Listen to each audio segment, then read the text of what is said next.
Welcome back. Dr. Rob joins me now for PetVet, and you've been gone the past couple weeks, but for a good cause. You're actually over in Iraq doing a bit of work. I was in Erbil, Iraq, which is up in the Kurdish area, with the SPCA International. It's called Operation Baghdad Pups, and they bring back dogs that have been rescued by the troops or by the contractors or by Americans that are over there, or people that are over there, not just Americans, and bring them back into this country. Yeah, I got a kind of a unique opportunity. That is so neat. We love that you did this. We're going to have a special report on this tonight on Pro News 7 at 5 and 6 and 10.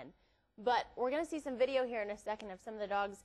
You were really close, got really involved with 17 of them over there. 17 came back with us this trip. You can bring them back 3 at a time on a plane. And so I actually brought back an explosive dog that had been retired and a dog that they believe had been shot in Baghdad. And then I carried through a puppy named Lucas. Lucas's mother was adopted by a unit in Basra. Her name was Sadie. She was adopted by a unit in Basra, and one of their soldiers was killed. And to make a long story short, she and her puppies are going to family members and so on. I love this. Now, whenever you're approaching a dog like this, did a lot of them have health issues, or were they just dogs that needed homes? There are a lot of health issues there. Surprisingly enough, the dogs were were in pretty good condition. Most of them were thin. As soon as they got confidence in your handling ability, you know, that you were a friend, they were friendly.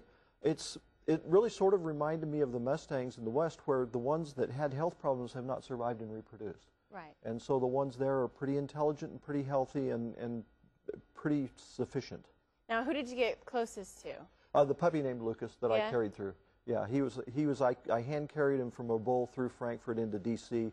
And so we spent a lot of time together, and it was a little hard to leave him in D.C., but he is actually going to the mother of the soldier that was killed. So. Is he really? Yeah. It has to be a rewarding experience, not only for these dogs that you're helping, but kind of bringing some closure and some comfort to these families, too. These dogs are a lot of comfort to the guys that are over there, and hopefully will bring some solace to Lucas's family. And that's kind of just an example. That sort of thing has happened a lot. But that's really the purpose. We can't save every dog in Randall County, let alone every dog in Iraq. But they're trying to bring back those that are special to people that are in harm's way and that have suffered themselves and that have undergone a lot of stress. And these dogs or cats, or in one case a donkey, were a stress relief to them and are very important to them. And it's got to be stressful on you guys, too, getting these animals out of that country. Yeah, after being there, our system really works pretty smooth. Yeah. Things kind of change day to day depending on just who's there and what mood. And so it's always a little iffy until you actually land in D.C. with them. Right. And then you can breathe again. And then you can breathe again. But you say you felt really safe while you were over there, which is good. I'm glad you did. The area we were in is quite safe. The Kurdish people were wonderful. They were gracious. They were outgoing. They were very friendly. It was a fabulous experience. Well, we're so happy that we get to experience this with you and see some of this video. And again, great stuff. If you tune in to Pro News 7 tonight at 5, 6, and 10 o'clock, Steve Myers will bring you a special report, and you might go again, right? I'm hearing rumors. It's far from definite. Okay. And if my wife's watching, it's just a rumor at this point. Right. Now, we can help with this cause because it's a great cause. Obviously, I mean, you see the joy that it puts on these soldiers' faces.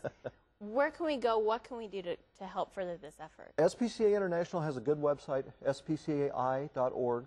Operation Baghdad Pups is the name of this specific operation. If you have any questions, call me at the clinic. Rob Ballinger, Paladar Animal Hospital, 655-2106. I think it's a good cause. There's a lot of good causes out there, but this is a good cause. You bumped that number up. 308 now is how many days. That's right. It's fantastic. Dr. Rob, thank you so much. Thank you. We'll be right back. We have a final check of your forecast next.